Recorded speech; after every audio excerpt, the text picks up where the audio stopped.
हम अक्सर ये कहते हैं कि जल ही जीवन है, जो बिल्कुल सही बात है। पानी के बिना जीवन की उत्पत्ति होना असंभव था। हमारे पृथ्वी पर जीवन की असली वजह पानी के साथ जुड़ी हुई है। अगर ये पानी ना होता तो शायद पृथ्वी पर कभी जीवन बस ही नहीं पाता। लेकिन यह पानी पृथ्वी पर कब और कैसे आया? क्या ये समय के साथ पृथ्वी पर ही निर्माण हुआ या फिर इस पानी को किसी के द्वारा लाया गया? ये सवाल जरूर पुराना है, लेकिन इसके ऊपर की गई खोज नहीं है। तो आइए जानते हैं कि क्या है नई खोज जो पृथ्वी पर बह रहे पानी का रहस्य सुलझा देगी। पृथ्वी पर पानी का निर्माण कैसे हुआ? इस विषय पर शोधकर्ताओं द्वारा कई सारे दावे पेश किए गए हैं। कुछ वैज्ञानिकों का मानना है कि पृथ्वी पर पानी अलग अलग रूपों में पहले से ही मौजूद था। तो कुछ वैज्ञानिक ये कहते हैं कि पानी पृथ्वी के बाहर से आया था, इसलिए पृथ्वी पर पानी का जन्म कैसे और कब हुआ, यह अभी भी अस्पष्ट है। हालांकि पिछले कुछ सालों में एक चौंका देने वाली खबर सामने आई है, और वो ये है कि हमारे सोलर सिस्टम में सूरज से भी पहले पानी मौजूद था। वैज्ञानिक कई सालों से इस बात का पता लगा रहे थे कि आखिर ब्रह्मांड में सबसे पहला अस्तित्व किसका था। क्या वह सूर्य था, धरती थी, आकाश था या कुछ और? अंततः अब नए शोध में यह दावा किया गया है कि सूर्य से भी पहले पानी का अस्तित्व था। अमेरिका की नेशनल रेडियो एस्ट्रोनॉमी के साइंटिस्ट जॉन जे टॉबिन ने यह कहा था कि हमने एक तारीख की डिस्क पर रिसर्च की है और ये पाया है कि सौरमंडल में सूर्य के निर्माण से भी पहले पानी का अस्तित्व था। वी 883 और इन इज ये उसी तारे का नाम है जिस पर रिसर्च की गई थी। धरती से लगभग 1300 लाइट ईयर्स दूर है। उन्होंने आगे कहा कि हमने इसके चारों ओर बने डिस्क से पता लगाया है कि यहाँ पानी गैस के रूप में मौजूद था। जब गैस और डस्ट से बना बादल फटता है तब एक तारा बनता है। इस तारे के चारों ओर इसी बादल की लिस्ट भी बनती है। इन तारों के चारों ओर बनी इस डिस्क में मौजूद पदार्थ हजारों सालों तक साथ में रहने की वजह से चिपक जाते हैं और बाद में ये कॉमेट्स, एस्टेरॉइड्स और कुछ प्लैनेट बन जाते हैं। वैज्ञानिकों ने अपने अध्ययन में ये माना है कि हमारे सौरमंडल में कुछ धूमकेतु पर पानी पृथ्वी पर मिलने वाले पानी के समान है। यह पता लगाने के लिए कि पानी कहाँ से आया, हमें पहले ये सोचना होगा, मैं पानी किस चीज से बना है। ये बात तो हम सभी जानते हैं कि हमारे ब्रह्मांड की हर चीज आइटम से बनी है, और जब ये आइटम्स एक साथ आते हैं तब उनसे मॉलिक्यूल्स बनते हैं।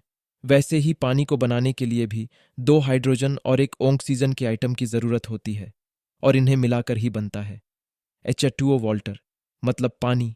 इसीलिए पानी कहाँ से आया ये पता लगाने के लिए हमें ऑक्सीजन और हाइड्रोजन कहाँ से आया ये पता लगाना पड़ेगा, और इससे पता लगाने के लिए हमें फिर से वक्त में पीछे जाना पड़ेगा।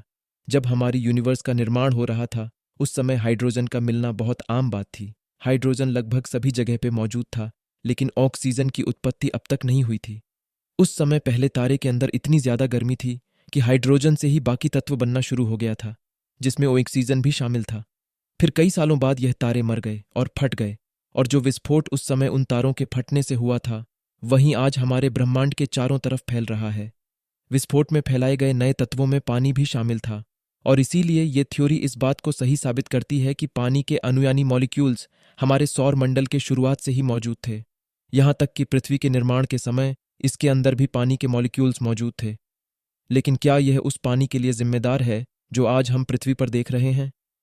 पृथ्वी पर पानी होने के या लाने के 2 सिद्धांतों को वैज्ञानिक मानते हैं। पहला यह कि पृथ्वी के अंदर मौजूद पानी के मॉलिक्यूल्स कई वर्षों में धीरे धीरे सतह पर आ गए होंगे। दूसरा सिद्धांत यह बताता है कि पानी के मॉलिक्यूल्स अंतरिक्ष के अन्य हिस्सों से पृथ्वी पर आए होंगे।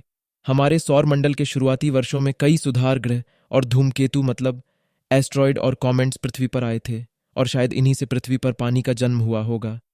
यह भी संभावना है कि पृथ्वी के अंदर का पानी और इन एस्ट्रॉयड या कॉमर्स से आया पानी, इन दोनों ने मिलाकर पृथ्वी पर इतना सारा पानी बनाया हो।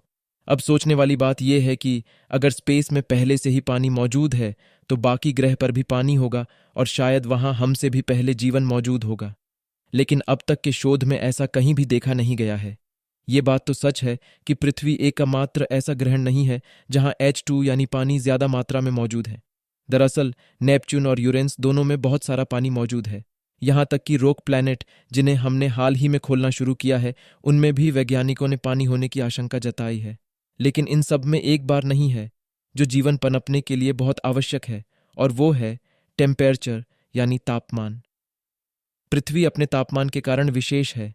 यदि हम सूर्य से करीब होते हैं और हमारा सूर्य अधिक गर्म होता तो पृथ्वी का सारा पानी वाष्पित यानी इवेपोरेट हो जाता है। यदि हम सूर्य से अधिक दूर होते हैं तो हमारा ग्रह अधिक ठंडा होता और हमारा सारा पानी जमकर बर्फ बन जाता है। जैसे नेपच्यून और यूरेनस पर हुआ, पृथ्वी पर गर्म और ठंडे तापमान का मिश्रण है, जिससे हमारा कुछ पानी, गैस, कुछ तरल और कुछ जमा हुआ है पृथ्वी पर। और एक चीज हमें देखने को मिलती है, जैसे कुछ जीव अपना सारा जीवन जमीन पर बिताते हैं, जैसे हम इंसान, और कुछ जो पानी में ही अपनी पूरी जिंदगी बिता देते हैं, जैसे मछली पानी में ही पैदा होती है और अपना सारा जीवन पानी में ही व्यतीत करती है। अगर हम उसे पानी से बाहर निकालते हैं तो वो कुछ ही मिनट में मर जाती है। वैसे ही हम इंसानों के साथ भी होता है। ये बहुत ही कॉमन सी बात है, लेकिन यही हमारे पृथ्वी पर PDDDH रहे हैं। लाखों जीवों की विविधता को दर्शाता है और ये सभी पृथ्वी के अलग अलग तापमान और पानी के वजह से ही मुमकिन हुआ है।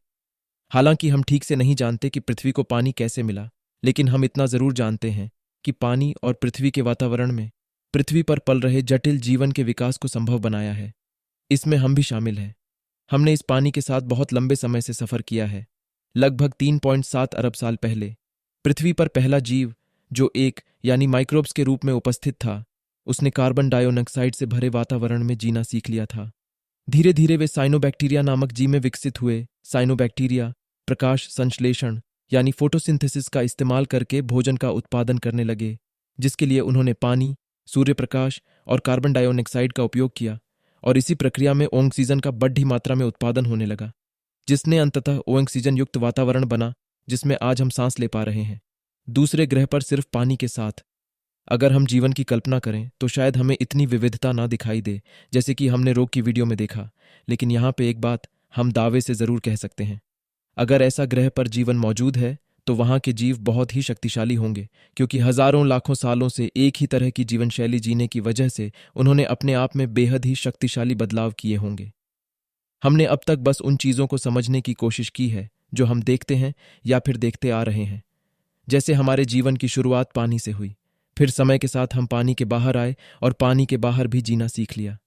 लेकिन हजारों लाखों सालों से पानी में ही जीवन बिताना और उसी में अपना विकास करना, ये हमारी कल्पना से भी बाहर है। ये चीज़ें थोड़ी साइंस फिक्शन मूवी की तरह लग सकती है, लेकिन एक्चुअल में देखा जाए तो हम एक ऐसी दुनिया में रह रहे हैं जो सस्पेंस, थ्रिलर और एडवेंचर से भरपूर किसी साइंस फिक्शन मूवी की तरह है, जहां टाइम भी एक भ्रम है। तो आज के वीडियो में बस इतना ही। वीडियो